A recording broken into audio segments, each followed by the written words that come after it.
சரியா போகல அப்படின்னு சொல்லிட்டு நிறைய கம்ப்ளைண்ட்ஸ் இருக்கு. இதுக்கு அடுத்து முக்கியமான விஷயம் பாத்தீங்கன்னா உப்பு தான். உப்பு வந்து அயோடைஸ்டு சால்ட் யூஸ் பண்றது நல்லது, அதுவும் கல்லுப்பா யூஸ் பண்றது ரொம்ப ரொம்ப நல்லது. சரியா?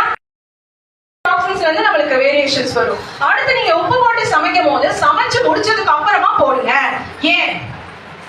சாதத்துல போடும் போதே நம்ம உப்பு போட்டோம்னா என்ன ஆகும்? அதுல இருக்கக்கூடிய சத்துக்கள் ஹீட்ல நம்மளுக்கு சரியான முறையில கிடைக்காது. ஓகே, சோ சாப்பிடும் போது நம்ம போட்டு இருக்கும் போது அந்த அந்த எஃபிஷியன்சி நம்மளுக்கு ஃபுல்லா நம்மளுக்கு கிடைக்கும். சின்ன சின்ன மாற்றங்கள் நம்ம செஞ்சாலே நிறைய விஷயங்கள் நம்ம மாறலாம்.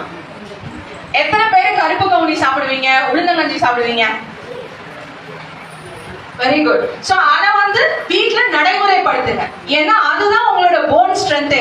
கை வலிக்காது, கால் வலிக்காது, இடுப்பு வலிக்காது, சுறுசுறுப்பை தரும். அழகா என்னென்ன உணவுகள்லாம் சாப்பிடணும்ன்றதை நாங்க டெபிக் பண்ணாங்க, ஸ்டூடெண்ட்ஸ் டெபிக் பண்ணாங்க. சோ சில உணவு முறை மாற்றங்கள் இதை பண்ணோம்னாலே அடுத்த லெவல்ல சக்சஸ் வரும். மூன்றாவது விஷயம் நடைப்பயிற்சி, உடற்பயிற்சி.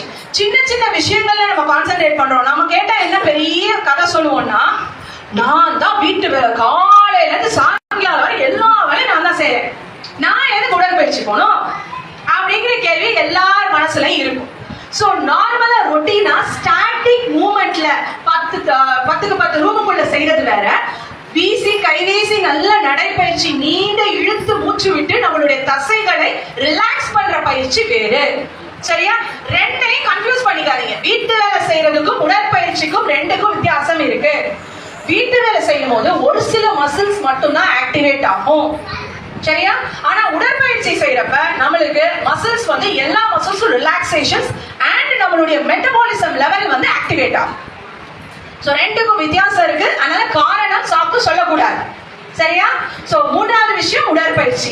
இந்த மாதிரி ஒரு சில விஷயங்கள் நம்ம கடைபிடித்து வந்தோம் அப்படின்னு சொன்னாலே நம்மளுடைய லைஃப், நம்மளுடைய குடும்பம், நெக்ஸ்ட் வரக்கூடிய ஜெனரேஷன் ஹெல்த்தி அண்ட் ஹாப்பியா இருப்பாங்க. இந்த கர்ப்பகால உயர் அழுத்தம் வந்து ஏன் இவ்வளவு தூரம் சொல்றோம்னா, மகப்பேறு மரணங்கள்ல முதலிடத்தில் தமிழகத்தில் இருப்பது எதுதான்? PAH. இந்த ரத்த அழுத்தம் தான். நல்லா கேட்டுக்கோங்க. நம்ம